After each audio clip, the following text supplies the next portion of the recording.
And thanks for joining us on Graps TV and the Sicko Show. This is one of those moments in life where we take a little break from doing live streams because the material available for certain shows just isn't really that detailed.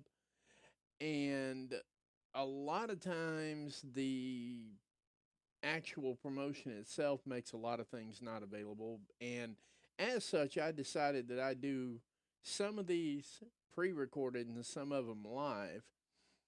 So I just want to welcome you to your Grabs TV presentation of the Sicko Show, where tonight we're bringing you a review of AAA's Triplemania.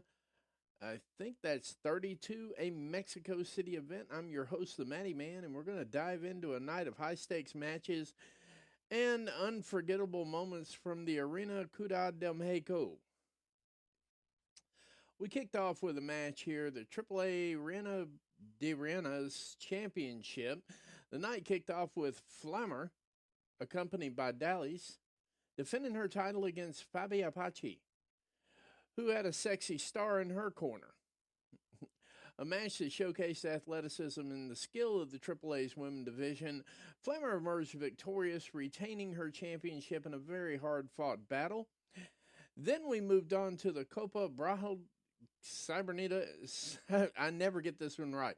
Cibernetico match.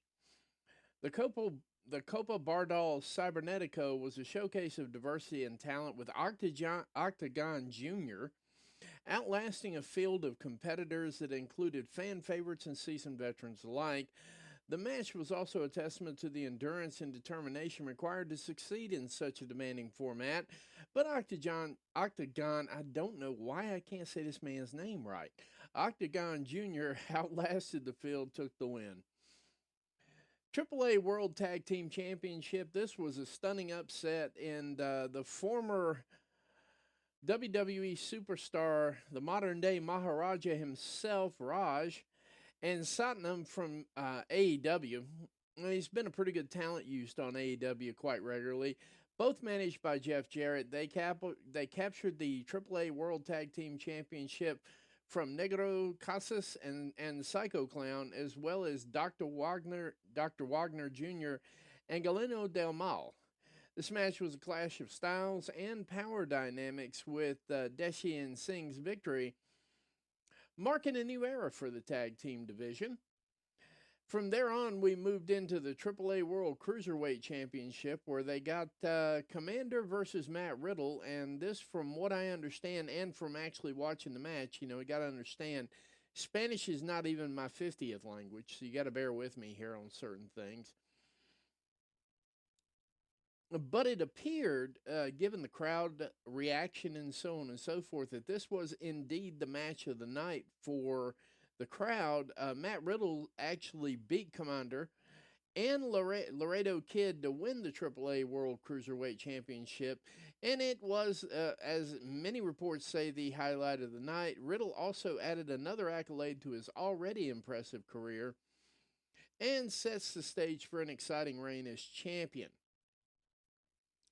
This was followed by a casket match.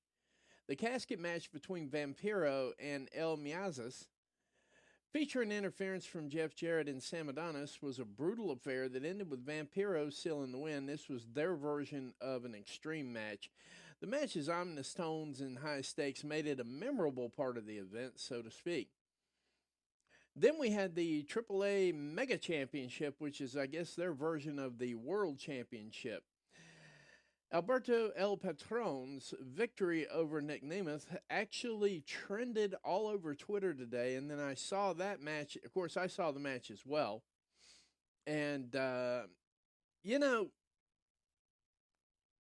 want to talk about this for a couple of minutes. Of course, Alberto El Patron did win the AAA Mega Championship. And it sent shockwaves through the arena and through Twitter and every social media outlet yet, because everybody knows that Patron, or Alberto Del Rio, whatever the hell we're calling him these days, is a serial abuser. So this was a testamental moment as to what AAA was going to do going forward, considering they had Nick Nemeth, formerly known as Dolph Ziggler on WWE, just in case you're living under a rock. But we all know Alberto has, like issues. So that's the part that broke the internet, not the actual win. And personally, from a personal standpoint, I can't say or judge anything about that particular set there. There's a couple of things, and there's a few things that we need to understand as wrestling fans. And I'm not making excuses for the match. Everybody's already had their piece. They've already said their piece, so it's my turn. It's my show. It's my turn. The fact of the matter is that cultures are completely different, and there are two sides to every story. And neither one of them looked very pretty.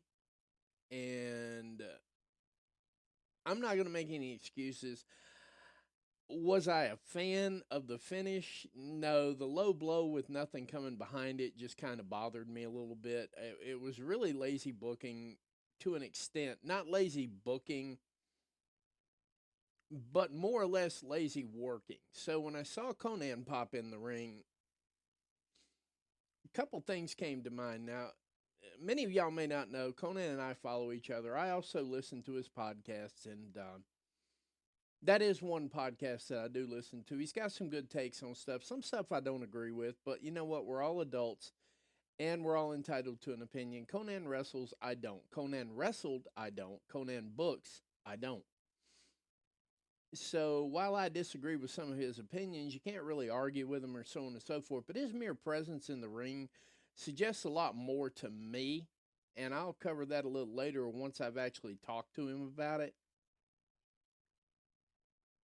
But until then, I'm going to reserve judgment on the match. Just, I believe that Konnan's actual presence in the ring suggests a couple of things to me, and I'll follow up on it probably a little bit later after next week, because this week I'm going to be on the road all week. But I'm going to send a message and we'll figure it out. And, I'm just going to ask him a couple of questions, see what he says to me. And that's how I'm going to make my determination on whether or not I think I'm right about this. Because I do believe I have an idea of what happened, but I'm not going to put that out in the waves right now. But anyway, Alberto El Patron beat Nick Nemeth, took the title. Bradshaw was in Nemath's corner, another WWE Hall of Famer. A couple of, actually 3 guys who did really well in WWE. They're doing really well in AAA, apparently. And then after that, there was a Mask versus Hair Domo De la Muerte match. The night concluded with a dramatic Mask versus Hair Domo de la Muerte match where Abismo Negro Jr., Cibernetico Dark Cuervo, Dark Oz, Dave the Clown, El Fiscal, Murder Clown, and Panic Clown triumphed over Psychosis II. The stakes were high and the match delivered a very emotional outcome. It's different cultures, guys. Some people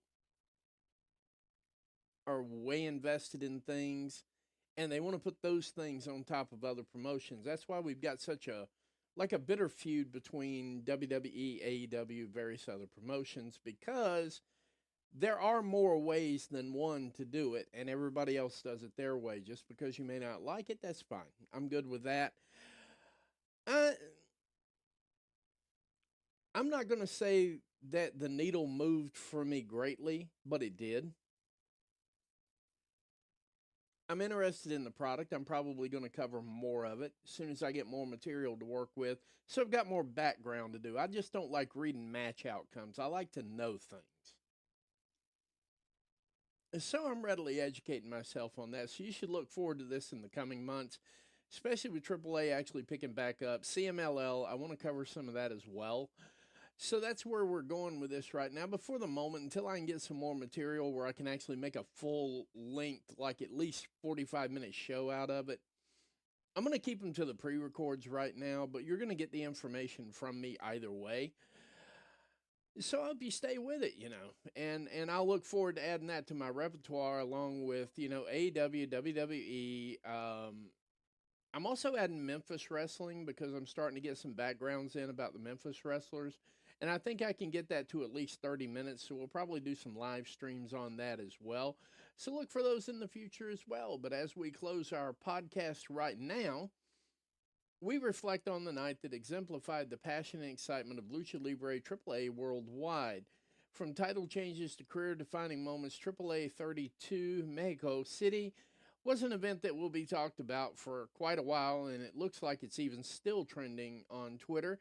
I'd like to thank you for tuning in to Graps TV and the Sicko Show. Be sure to like, comment, and share as we continue to bring you the best in wrestling and the wrestling podcasts in there. Until then, keep up the passion and keep the passion for wrestling alive.